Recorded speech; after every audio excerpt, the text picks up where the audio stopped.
What's good, everybody? This is Slayer from Beat Machine Productions. Today, we're going to make a sad, emotional type beat, so let's get right into it.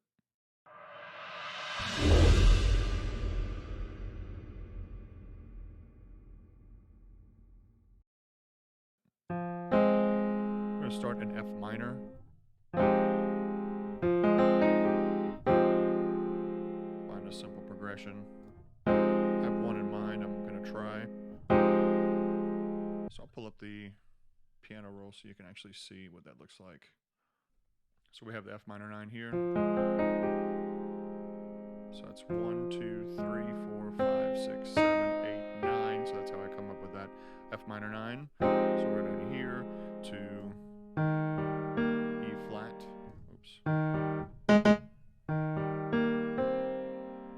Add 6, and then D flat, and then back up to E flat.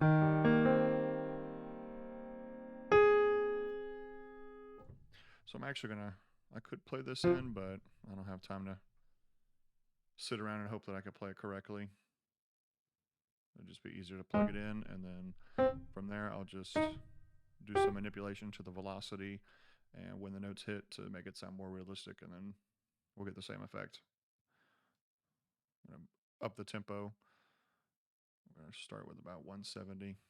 We'll go from there. So this is the entire thing together.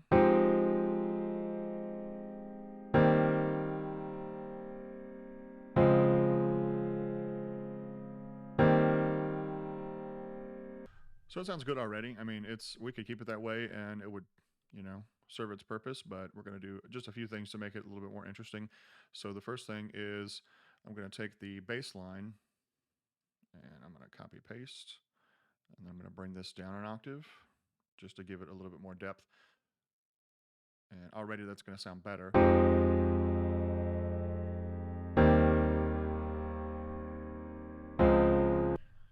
So the next thing is I'm going to bring some of these notes up an octave. So that way we just have a little bit more space vertically. So I moved some things around a little bit and it sounds much better already. So this is what it sounds like with a few of the same chord tones that were here, just brought up an octave.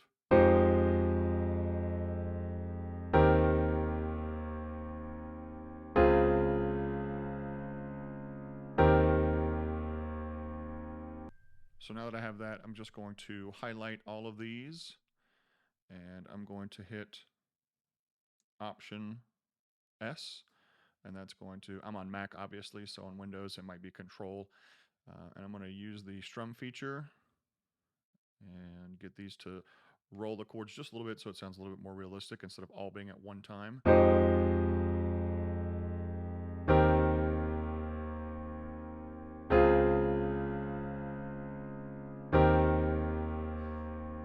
That's good, so I'm going to accept that. And then the next thing I'm going to do is actually hit Option R, and that's going to bring up the randomize feature, and I'm going to randomize the panning and the velocity of everything just to, again, make it a little bit more realistic.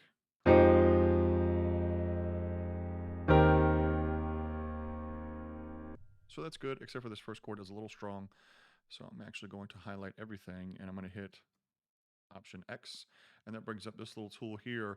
And this just allows you to bring up or down the velocity all at once, so I can control everything on the screen with the MIDI, or I could just do any chord or whatever. So I'm just going to bring this down to just kind of match it with the rest of what's going on, see if it sounds a little better.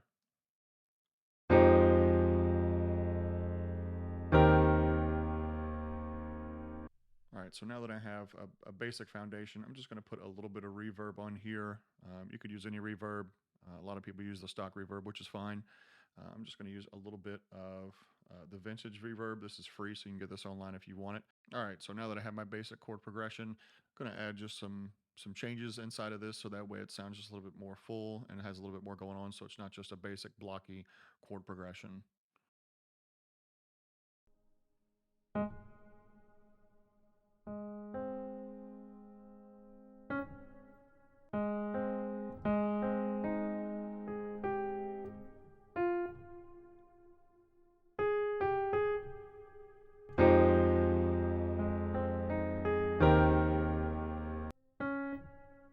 It's probably a faster way to to shorten these notes to be the length I want, but I don't know it. So, but what I do know is whenever you add these notes in, make sure that you don't.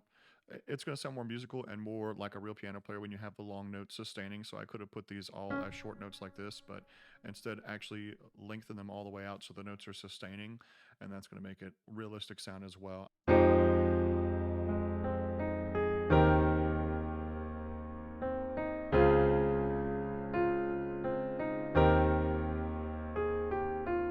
So I'm going to take this, and this sounds fine, but I'm actually going to move this over and just change a few things about it so it's not so repetitive the entire time.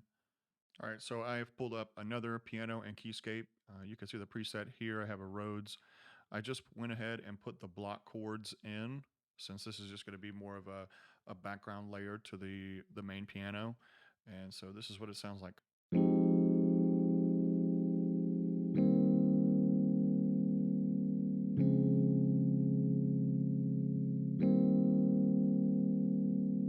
I'm going to change a little bit of the voicing.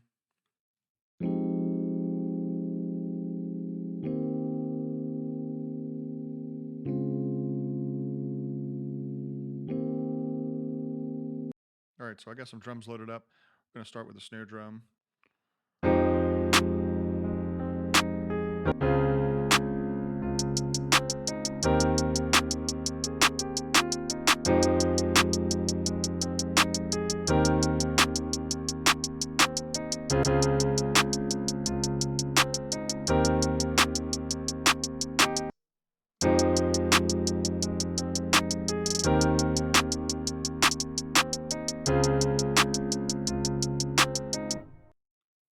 I usually don't make patterns 8 bars on my drums, but since I did that with the piano, I'm going to go ahead and just go with it for now, so that way everything's the same length, and I'll just cut it up in the playlist as I need to.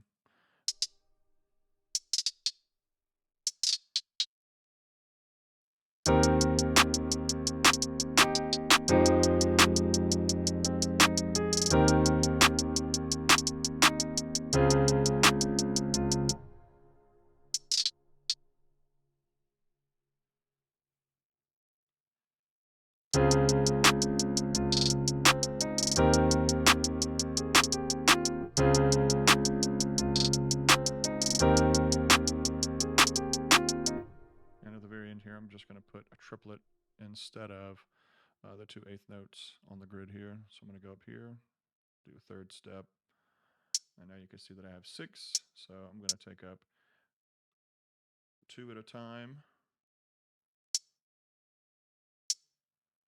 And now we should have a nice clean triplet at the very end.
So for the 808, I have this 808 here, and this was originally much longer, but I've shortened it significantly just because it's going to be a faster pattern, so I want it to be a little bit more bouncy.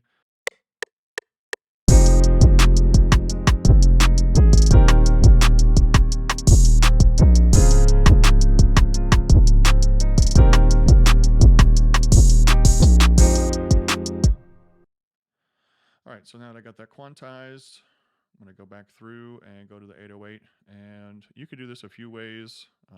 People usually, the shortest and the easiest way is just go here into the envelope and then make everything turned all the way down except for hold, and that's all the way up. So now it's going to hold the 808 all the way until the next 808 starts. So you're not going to have any bleed over, especially if you go through the playlist and start chopping things up. You're not going to have to worry about a note hanging over when you want a drop to happen. So this is what it sounds like now.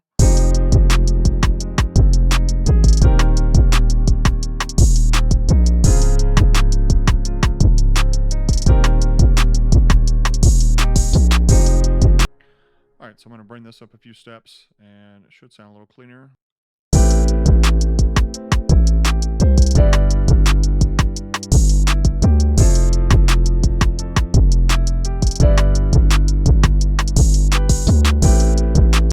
So now that we have our full pattern, I'm going to go ahead and split this by channel, and then I'm going to put it into the playlist, and then I might add a few transitions or effects as needed, and that'll pretty much be the whole beat.